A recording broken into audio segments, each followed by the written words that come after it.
Welcome back to the podcast, Unbinding the Bible. I've titled this week's episode by the book, The Me Too Reckoning. And I am very excited to share with you a conversation that I had with Ruth Everhart on her book, The Me Too Reckoning, Facing the Church's Complicity in Sexual Abuse and Misconduct. And one of the main reasons I'm so excited to share this conversation with you is because Ruth and I engage in a very pastoral and a very caring discussion regarding what Scripture has to say about abuse, what Scripture has to say about the abuse of power, and how the church can honestly begin to assess what sadly has been turned into oftentimes a partisan discussion regarding the hashtag #MeToo. And it is no surprise to anyone that in churches today even, we are seeing story after story after story surface of the abuse of power and how that has worked its way into various avenues, not the least of which is in the sexual abuse arena. And so I'm really thankful for Ruth. This, I believe, is a conversation that every church needs to have.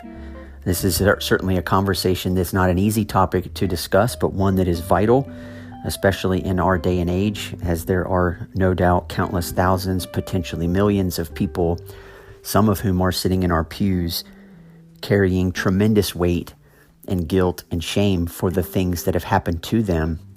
And it's a very real reality that sometimes even in our churches, people do not feel safe enough. They do not trust leadership enough or trust the people sitting next to them enough to find healing and hope and wholeness in the church, because they're not sure what would happen if they opened up their mouth and began to talk.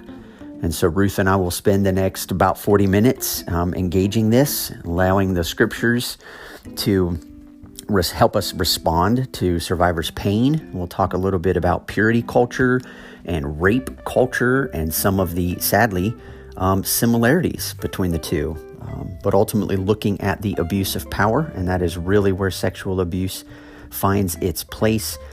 And then how Christians who are lovers of truth and lovers of justice, how we might need to reposition ourselves to think about this reality in light of Jesus, and to think about this reality in light of the Scriptures, and to think about this reality as it pertains to our quote-unquote greatness in the kingdom being ultimately defined by how well we care for those who are hurting. And so we want to be a church that shines light into the darkness, and we want to be able to grow in our willingness and courage to step into these broken and ugly parts of our world and to offer healing and hope and the person of Jesus into those places. So that's enough by way of introduction for me. I'm excited for you to hear Ruth's voice. I'll put a link in the show notes for her book. You'll want to go out and buy it. And so I simply offer to you the conversation I have with Ruth Everhart.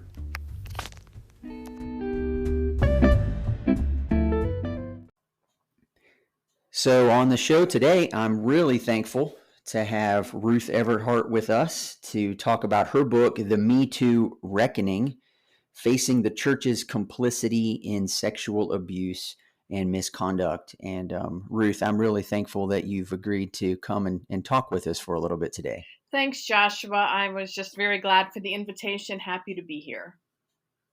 Wonderful.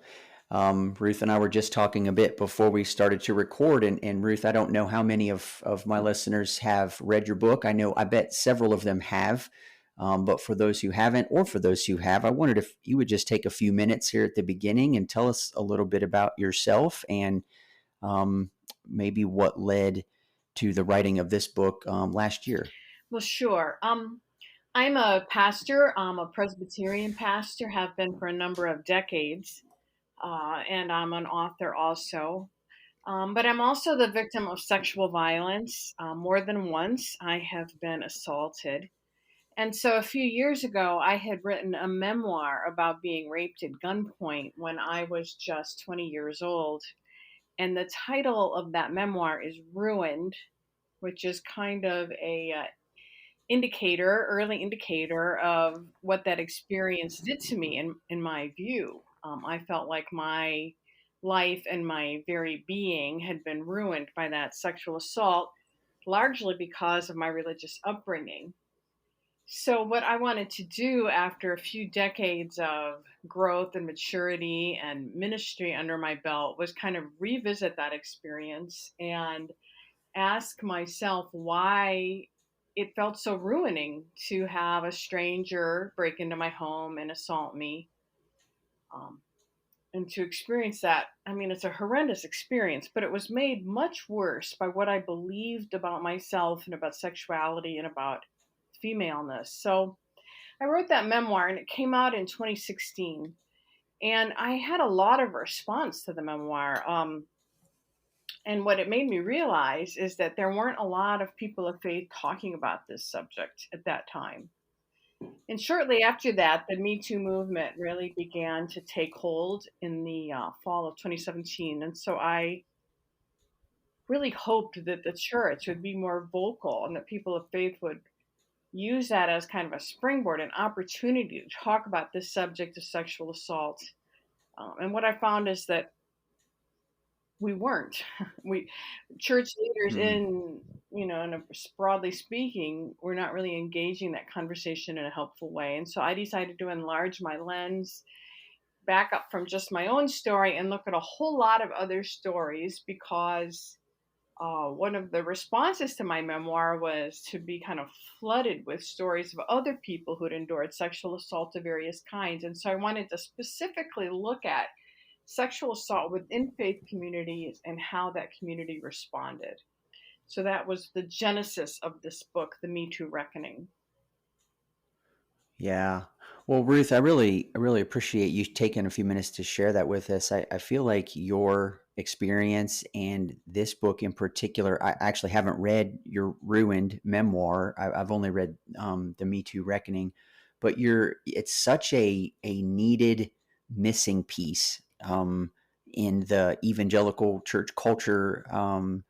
I know I'm a pastor at present, and I've had experiences before of bringing up the Me Too movement in a church and had members with instant, I think you've addressed it toward the end of your book, but just instant, well, those are just false accusations, and almost as if this doesn't even get um, a hearing, that real lives having been damaged and having been negatively affected, as you keep saying, even in the church. Like, this is something that needs to be talked about.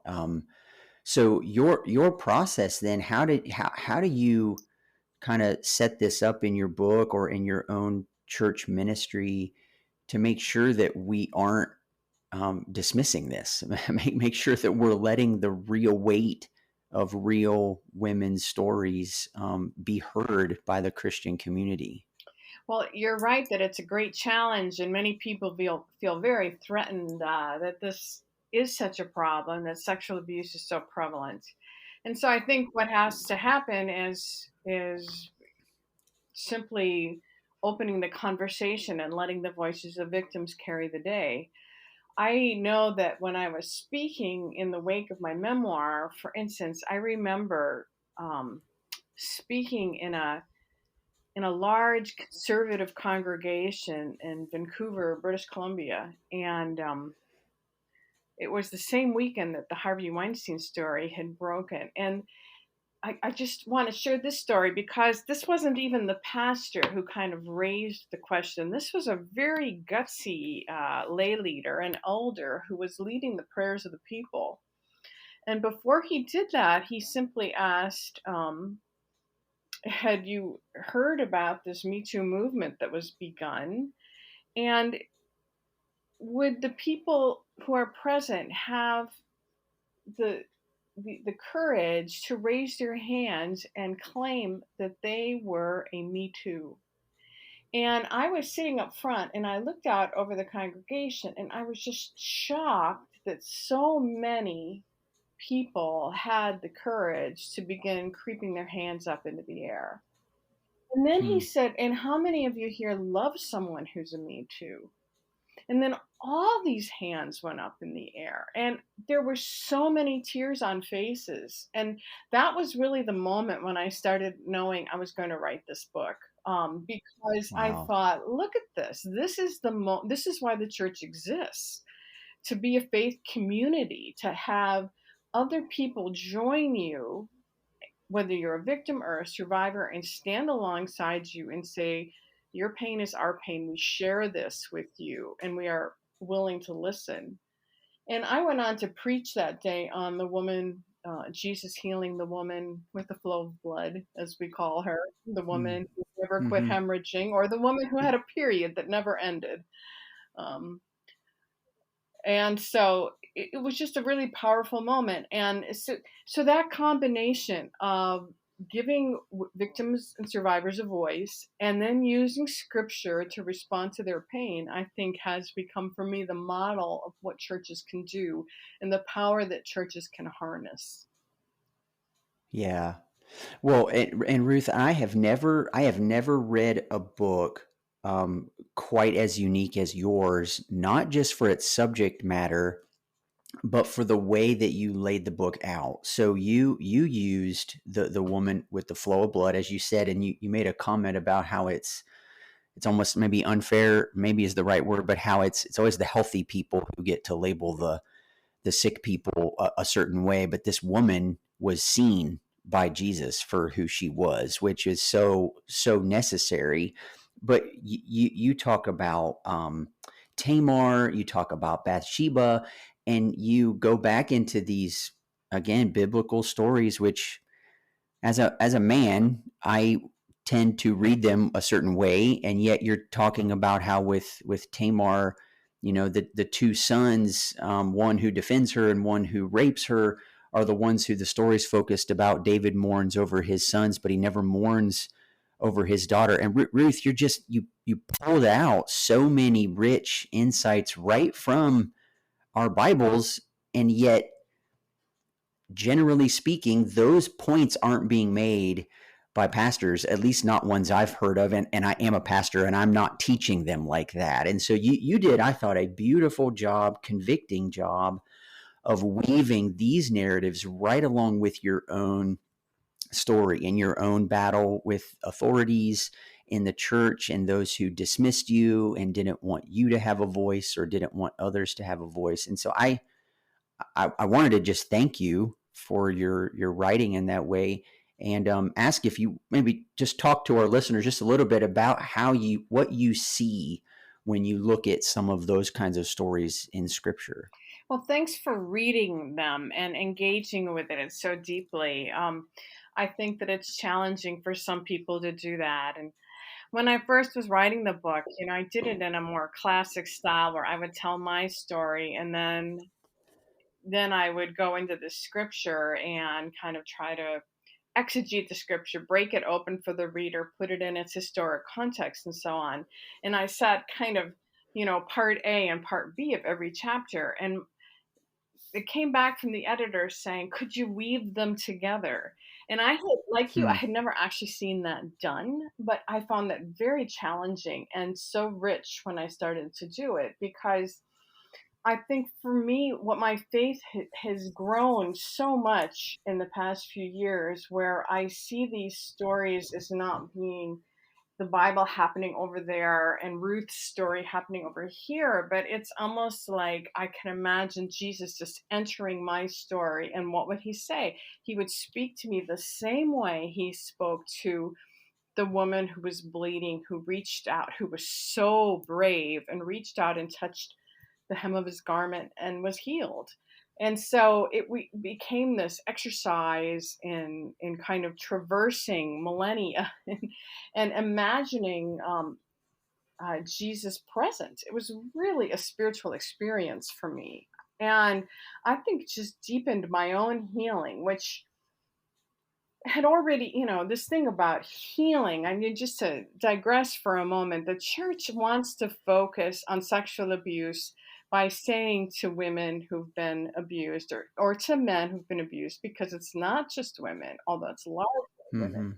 but to say to these people, it's too bad that happened to you, and I really hope that you can go find healing somewhere. Hmm. And there is it becomes another burden we place on them. Um, and it's a way of distancing them and of treating them as other and of treating them as less worthy and less valuable and less than. And the Jesus that I meet in scripture doesn't treat anybody that way. Does Yeah. not treat anybody as less worthy. Um, so so yeah. So my healing had, I'd been to seminary, I'd been in many faith communities. I had spent a lot of time and energy, life energy. I'm the mother of daughters, so I was very focused on how can I be a healthy mother to them? How can I raise them as healthy females in this culture? Even so, for me to encounter the scripture and weave it in my own story, I found really gave me unique moments and insights that I will be forever grateful for. Yeah. And you had said, I think, in your book that when you decided to go off to seminary and study, and that was, I don't think these are the words you used, but that was kind of a no-no. Women don't go go off to seminary and get theologically trained. And I grew up more or less in a similar context where that really wasn't, something that women did. I've since changed my mind about that. But what types of things do you see, teachings or beliefs that maybe the conservative church has or holds to that you've seen kind of set us up to be places where sexual abuse is able to happen in churches? Well, sexual abuse happens wherever there is an imbalance of power, and the person in power is able to exert their power in a sexual way without the victim having any recourse. And so, whenever there is an imbalance of power and people are not trustworthy, you're going to have sexual abuse. And just because it's acted out in a way that involves our sexuality or maybe even our genitalia, there is this attitude that somehow it's a separate subject, but it's not really. It's the same old story that you find throughout scriptures of people abusing their power. And so I think if we just always use that lens, it's very helpful for people in church because we're so kind of squeamish about anything to do with our bodies, which is kind of ironic being that we have a faith and you know the one who was incarnated, God made flesh, Jesus Christ. So you would think we would be kind of happy about our bodies and have a positive and healthy relationship with them. But there is this kind of generalized squeamishness about bodies. And that gets in the way of talking about sexual abuse for what it is, which is the abuse of power. Yeah.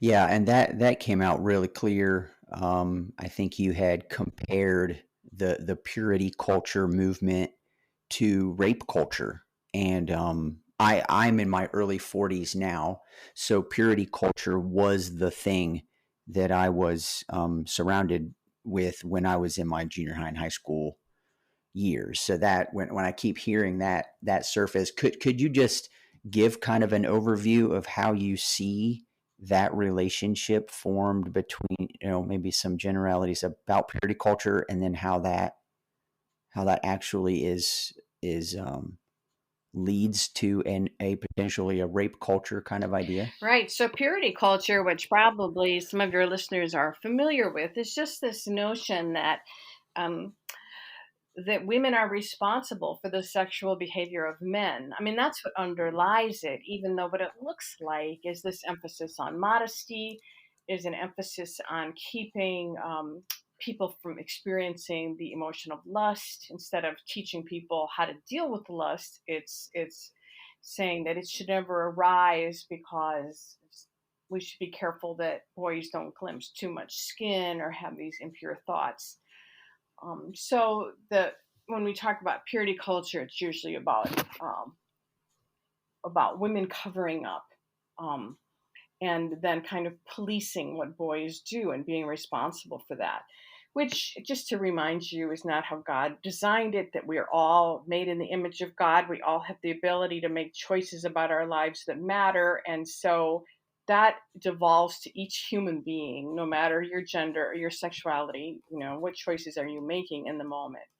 But this emphasis on women, kind of screening themselves from men's eyes, um, can seem very different from rape culture, which is kind of this term that we use for a culture in which sexual abuse is normative. Um, but what's similar about both of these is that basically women are seen as being rapeable.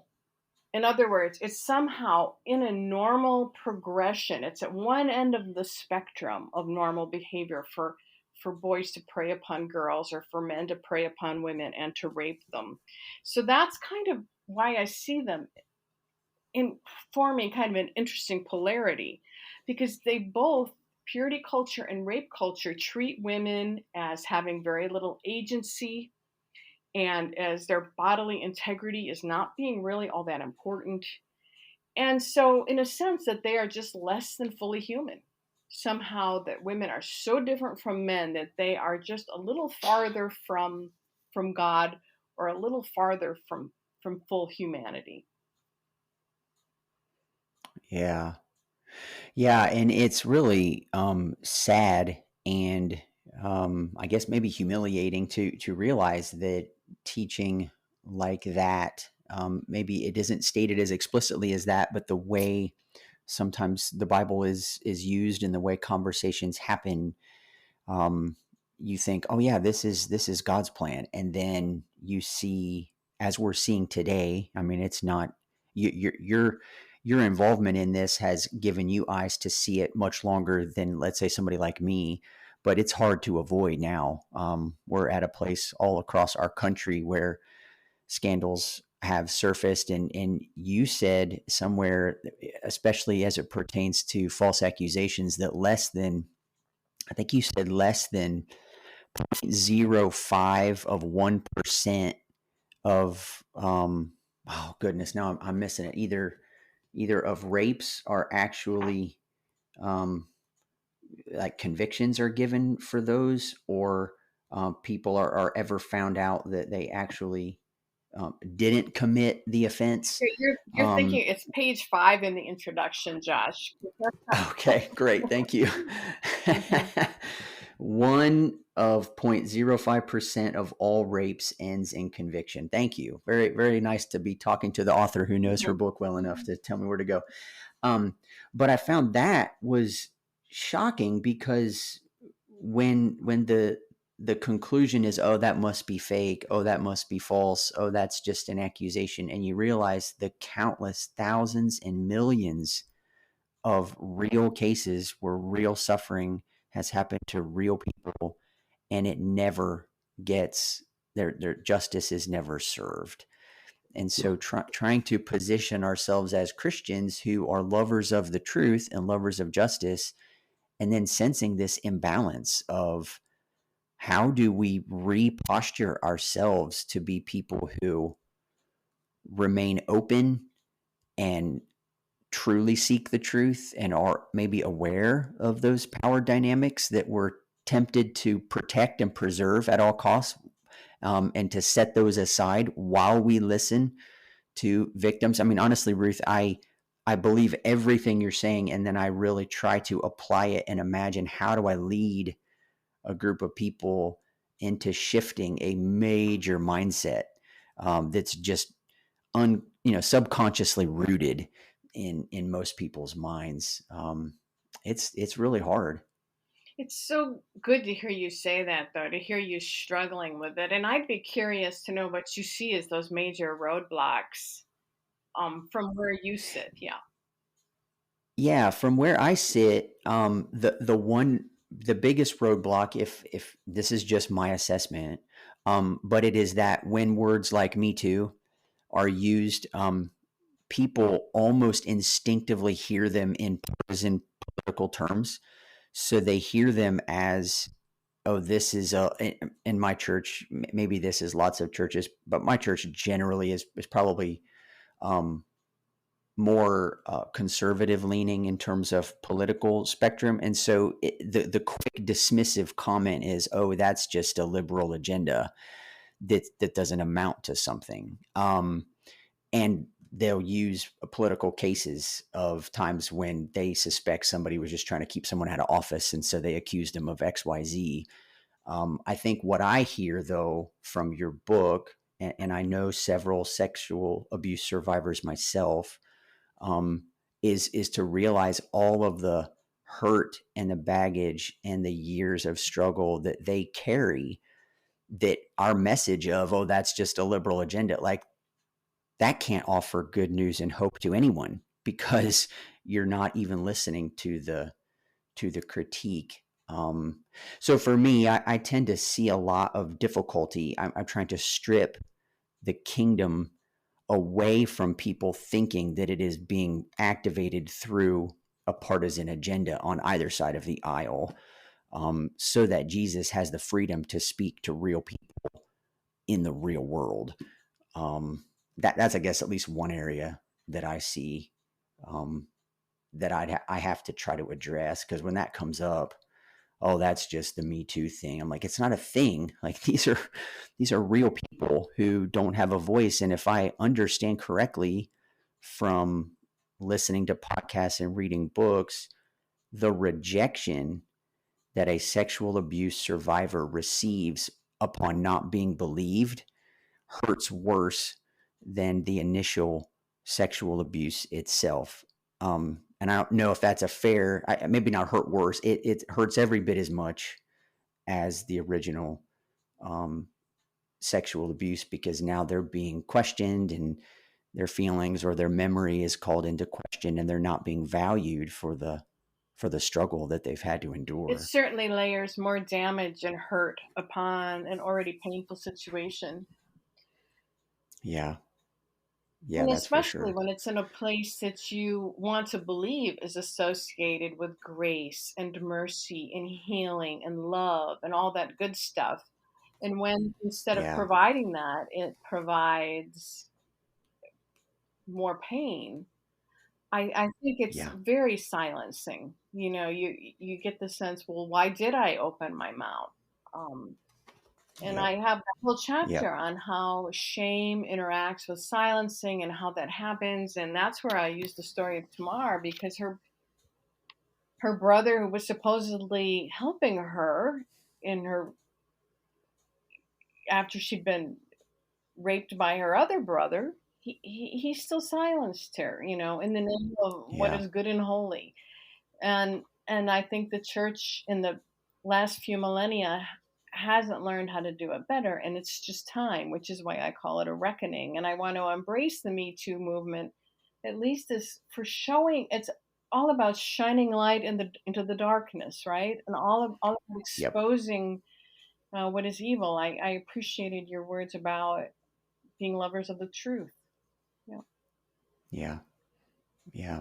Well, and you had a fantastic chapter towards the end. You dove into biblical lament, and you tied it really well together between individual lament, but you were painting it as the people of God entering into real lament. And Ruth, that was very, very gripping. You had written, I marked it. This one I actually marked, and I know the page, but it's on 219, and you said, we need to complete the cycle. We need to. You had listed in the middle of the page. You said we need to follow the psalmist's example in every way. Consciously enter the Lord's presence. Hold nothing back. Use powerful language to tell the Lord what we see. Do not mince words. If friends betray us, curse them aloud. Then find the way back to the throne. Place our trust in God, not in ourselves, our own revenge, or our own storms of emotion. End our complaint with the psalmist's words to God, but I will trust in you. And and you said, if necessary, force those words through gritted teeth, like whistling in the dark, we may hear and believe our own voice. And I'll be honest, for most of my life, I have never really connected well with the Psalms. Like, the Psalms are deeply emotional. They're deeply disturbing if we're honest. It's kind of like a no holds barred a wrestling match, and I guess we should embrace that because God blessed Jacob in his wrestling match and then renamed him Israel as he who wrestles with God. So God must seem to invite that maybe more than we realize. But it does sound as if what you said was, well, we hope you can find healing, and we kind of want to throw the impetus onto the survivor to just go trust in the Lord. And that's what you're identifying here in lament as the last step in the process. Mhm. Like somewhere we've got to enter into the ugliness and the brokenness and all the emotions that this touches. And I feel like for some reason, the church is uncomfortable with that ugly, messy like situation. It's like we need to quickly resolve it. We need to quickly quote a Bible verse. We need to quickly cover it up. Not cover it up. Well, sometimes actually cover it up, but I mean move on, move to the good part. So do you have any thoughts about why that is? Why we get so unsettled with the difficult, disturbing parts of life and want to move on to the rose-colored glasses so quickly? Yes, it's interesting, isn't it? Because we follow Jesus, who did not do that at all. He doesn't model that ever in his ministry. And yet, the church, it really does come back to this issue about power. If you're used to having power, or if you like power, or if you become addicted to power, you become addicted to all the good things that you get from that esteem and good feelings and other people praising you. You don't like traffic in the dark shadows, the dark places of life, the ugliness. And so I think what happens is the church has been in a place of power for a long time, centuries. And I think that as the culture is shifting in the church, this is backing up from the situation a little bit, Josh. But as the church is shifting its place in culture and it's losing its grip on power, I think that's part of why we're seeing this reaction of wanting to, kind of cover your ears and go la la la la la la, everything's fine, because if not, then we may have to come to terms with the fact that church is meant to be a mission post, an outpost on the edge of society, speaking a prophetic word, speaking a hard word, speaking truth to power, doing all those kinds of things that we see over and over in scripture. But it just doesn't sound like fun. I mean, it doesn't sound like a Yeah. party. Where is the roast pig? And a glass of wine and a good time. Yeah, that's right. That's right. And I guess those are the flailing, trying to cling to what we hope we can hold on to and never lose.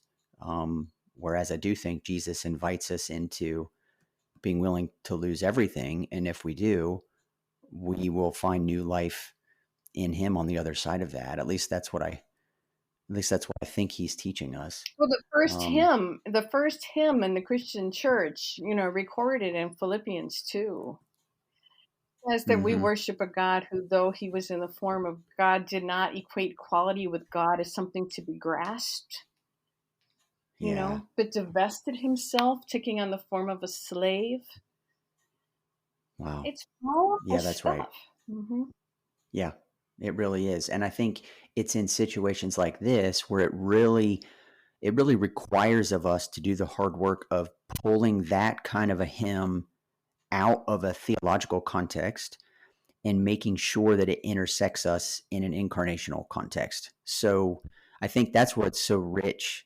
I wish it didn't come at the expense of real lives, but you're able to take these theological truths and show us, hey, these work on the ground, but on the ground is dirty and it's messy and people are hurt and there are tears and there's blood, but truth can intersect that too if we let it, um, which I think is really powerful. Um, so Ruth, I know we're about out of time. I'd like to just ask you one last question, and if something we haven't already talked about, or if we have, but just where do you see the most need today for the church, from what you've written here? If there's like one, maybe two, just these are what you see as the most need for the church today from what you've written. Well, I think that it's all about addressing the abuse of power. What that can look like Mm. is to really come alongside of victims and to not only refuse to silence their stories, but to give them a place to speak their stories, to provide a safe place where victims can speak their truth and be heard with love. And if I'm really wild and crazy, I would even like the church to become a safe place for abusers to admit that they've abused. I mean, to look Mm, at, yeah. because abuse is on a spectrum, and there's a lot of people who maybe they've never raped somebody, but they did grope or fondle or misuse their power over someone. And now, maybe decades later, could they have the maturity to look back at their younger self and say, what I did was really wrong. And I Yeah. now can stand corrected. I mean, what if the church became a place where we actually told God the truth of our lives and told each other? Um, I think that would change so many things. I think it would actually be so healthy for the church because right now, I think outsiders look at the church and they think that the church is a place where we just put plaster of Paris over anything ugly and we try to pretend it's smooth and white, not unlike Mm, the whited sepulchres. And I think that, yep.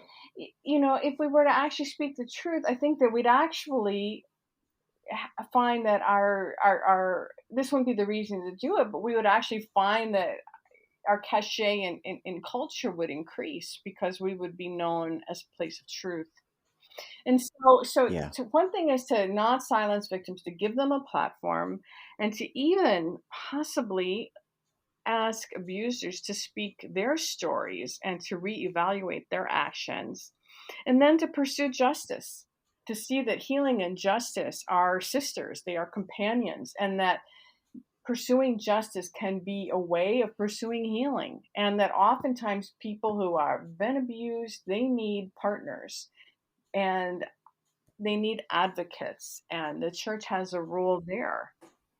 And to do all this through the lens of scripture, to have pastors preach sermons on these difficult texts that are easier to ignore. And if some of them don't seem like fodder for preaching, well, they are wonderful fodder for Bible studies and for people to really grapple with. And I think what I was saying earlier about somebody looking back at their own story, well, maybe they could do that through the lens of looking at David's story and the role of Nathan, which I is a story I use in the book. And I mean, there's just so many ways this could be done if people have the will to do it. Yeah, that's right. And I know you had invited people to, you had left some discussion questions at the end of each of those chapters, which could be a launching point too for healthy discussion. I share your vision. I think that's beautiful. I would love to see the church. We're interested in telling God the truth. I mean, it sounds crazy. How have we gotten to the place where something as basic as that is now becoming our goal? But we haven't really been people who do that openly and honestly. So, well, Ruth, thank you so much for taking this time. Thank you for your hours and months and years of work on this book. And thank you for your transparency, your openness, your pastoral heart, and for your just engaging insights into the scriptures and what you can teach us about what it looks like to faithfully follow Jesus today, in the midst of the mess. I appreciate what you're doing and giving me a voice and lifting up my voice. So thank you, Joshua. You're very welcome. Well, if any of I'm gonna put a link to your book in my podcast show notes, so some who haven't read it can go out and buy it. But how will people find you? Or you have a presence on social media, or do you have ways of directing people to things that you're doing in your life and ministry? Yes, I have a website, which is really my hub, and I do write to my readers maybe once a month or so. You can sign up to get updates when I get around to giving them. And believe me, I do not flood your mailbox. But and there is a contact me button on my website. I get a lot of stories from people that way. I'm also on Instagram and Twitter and Facebook. I'm basically a failure at all those places, but I do try. And yeah, Ah, that's wonderful. What's the name of your it's website? rutheverhart.com. Hey, that's easy enough. Good. Well, I'll put a link to that there as well, and hopefully people can be And I directed and sign up for and I your. just wanted to mention that the book is out on Audible, so a lot of people like to listen to it, and I just like to be Oh, aware of good. that. And one last late breaking thing is that next month it comes out in a Korean translation. Are you So I'm serious? very excited about that. Yes, I guess that in Korea this is a very taboo subject, and so they're excited about releasing this book there. Oh, Ruth, that's so Hmm. exciting. Oh my goodness. Wow. Well, I hope that lots of people are changed and just lifted up and encouraged by. You said that comes out next month? Yes, in August. Oh, that's so neat. Wow. Yeah, I know it is very taboo. You're right. And so I'll be praying that that your work has a serious life-changing effect I there. appreciate that. Yeah. Well, thanks again for taking the time to talk, and I hope you have a fantastic week. Thank you. You too. Take care, Joshua. All righty. Bye-bye.